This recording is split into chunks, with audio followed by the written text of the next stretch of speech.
Depuis le début de la crise sanitaire, le trafic maritime tourne au ralenti. Dans le port de Marseille, les marins sont confinés sur leurs bateaux et n'ont pas le droit de débarquer sur le port. Marc est responsable du foyer des marins. Cet endroit, qui grouille habituellement de marins en escale, est vide depuis plus d'1 an. Bénévoles et salariés du foyer se sont adaptés. Ils livrent jusqu'au bateau les petits plus du quotidien. Alors à l'arrière, on a mis tout ce qui est produits, ce qu'ils appellent le snacking, les produits salés, les apéritifs, et c'est toutes des choses qu'ils nous demandent habituellement. Ils peuvent sortir sur les quais, c'est très rare. Et on sent que pour eux, c'est un moment de détente aussi. Là, on va aller sur le Silver Whisper, au pied du bateau, parce qu'on n'a pas le droit de monter à bord.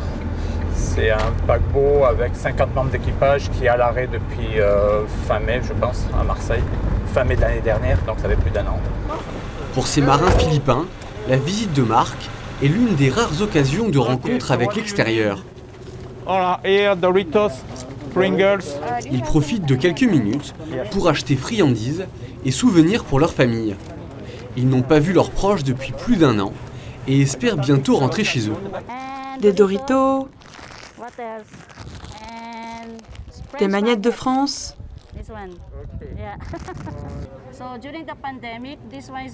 Pendant la pandémie, cela nous aide beaucoup pour acheter des gâteaux apéritifs que l'on peut manger dans le bateau. Parfois, on aimerait bien sortir, mais on ne peut pas. Il y a certaines choses qu'on aimerait acheter et qu'on ne peut pas trouver sur le bateau, mais on peut les avoir grâce au foyer. Pour ces Philippins, majoritairement catholiques, il est impossible de participer à la vie spirituelle locale. L'apostolat de la mer les accompagne dans leur foi depuis plus de 100 ans.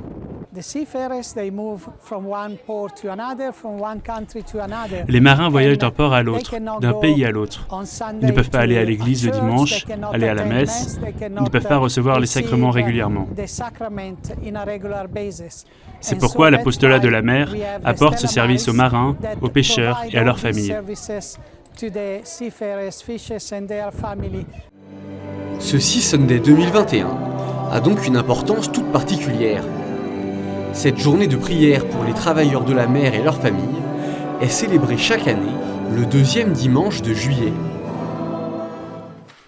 Nous sommes rassemblés physiquement et spirituellement dans ce sanctuaire de Notre-Dame de la Garde pour célébrer le dimanche de la mer.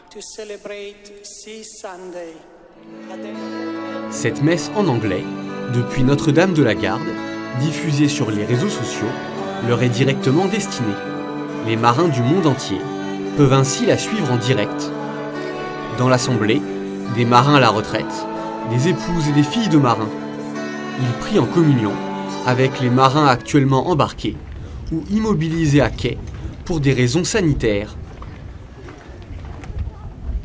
Jean-Philippe est diacre et aumônier du port, mais avant tout, c'est un marin à la retraite. Le fond de mon cœur, le fond de ma pensée, c'est que j'ai commencé cette célébration comme diacre et je l'ai vécu comme un marin que je suis, un marin retraité. Et j'ai passé toute cette célébration à me dire que si j'étais sur mon bateau au moment où cette messe a été célébrée, je crois que j'aurais vécu un moment très fort. Fille et femme de marin, Marie-Astrid est venue seule avec son premier enfant. Aujourd'hui, elle prie pour son mari, mais aussi pour être soutenue dans cette vie familiale parfois difficile. C'était important pour moi en tant qu'épouse de marin, qui est en mer, de pouvoir prier pour lui et pour tous ceux qui sont en mer actuellement. Il y a des moments d'absence absolue et des moments de présence absolue. Et quand on a justement un petit bout de chou qui est là, eh bien on se débrouille tout seul. Ma foi m'aide, ça c'est sûr. Et je dirais même que c'est ce qui nous donne c'est la grâce qui nous permet justement de vivre ça au quotidien et surtout dans les temps d'embarquement. Après la messe, Jean-Philippe et sa femme Marie-Agnès se dirigent vers le port. Marie-Agnès accompagne son époux au quotidien dans sa mission de diacre. Admettons qu'il n'y ait pas de connexion ou très peu, c'est pas grave parce que cette messe, elle est célébrée pour eux. Le sacrifice du Christ sur l'autel, c'est pour eux. pour eux, pour ces marins embarqués, particulièrement dans ces temps difficiles de la pandémie, où leur période d'embarquement a été malheureusement rallongée à cause du virus et des difficultés de rejoindre leur pays, leur famille. De nombreux marins sont sensibles à cette initiative, selon Jean-Philippe. J'ai embarqué quotidiennement sur les passerelles des bateaux et absolument toutes les passerelles des bateaux ont des signes religieux, absolument toutes. Et pourquoi? Simplement parce que le marin est quelqu'un de spirituel. C'est quelqu'un qui sait que dans sa vie, un jour, il a prié. Le marin est, comme dans tous les métiers à risque, un marin est quelqu'un qui sait qu'un jour, il s'est confié à une puissance supérieure, il a eu peur pour lui ou pour les siens. Il y a des moments qui sont très spirituels pour les marins. Devant ce besoin de spiritualité des marins, une messe en anglais qui leur est adressée est désormais célébrée à Notre-Dame de la Garde chaque premier samedi du mois.